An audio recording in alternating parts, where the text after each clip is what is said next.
میں قوم سے اگر مجھ سے کوئی غلطی ہو گئی ہو تو معافی چاہتا ہوں، کیونکہ ایسی عید میں نے زندگی میں نہیں دیکھی۔ ایوب خان کے دور میں، یحییٰ خان کے کورٹ مارشل میں، 7 سال بے نظیر کے کلاشنکوف کیس میں، اور کڑیاں والا قتل کیس میں، بھویا اصل میں ختم نبوت میں جیلیں بھی اصول، آئین اور قانون کے مطابق تھی۔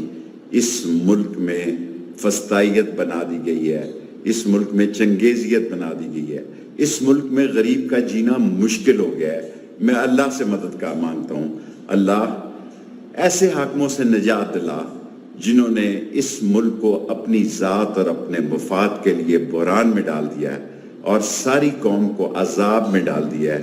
اللہ ایک خاص مدد کر اور اس پاکستان کو، اس عظیم پاکستان کو وہ عظیم ملک بنا۔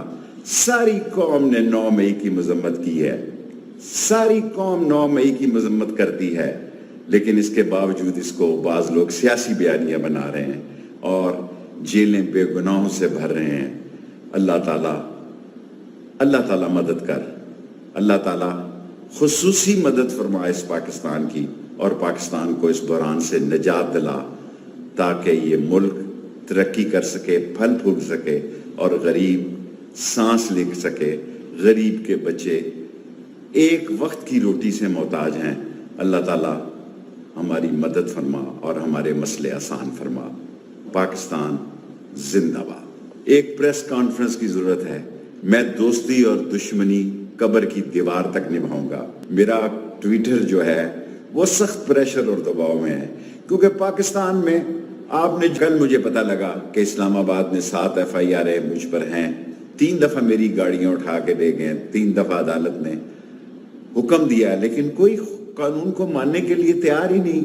عدلیہ کا مذاق اڑ رہا ہے، تضحیک ہو رہی ہے، اور نازیبا زبان عدلیہ کے خلاف استعمال ہو رہی ہے۔ میں آسمان کی طرف ہی دیکھ رہا ہوں کہ اللہ یہ ملک اسلام کے لیے، کالا کالا رسول اللہ کے لیے بنا تھا، اس کی مدد فرما اور ان چوروں، ڈاکوؤں، لٹیروں، کرپٹ، ڈس آنسٹ لوگوں سے نجات دلا۔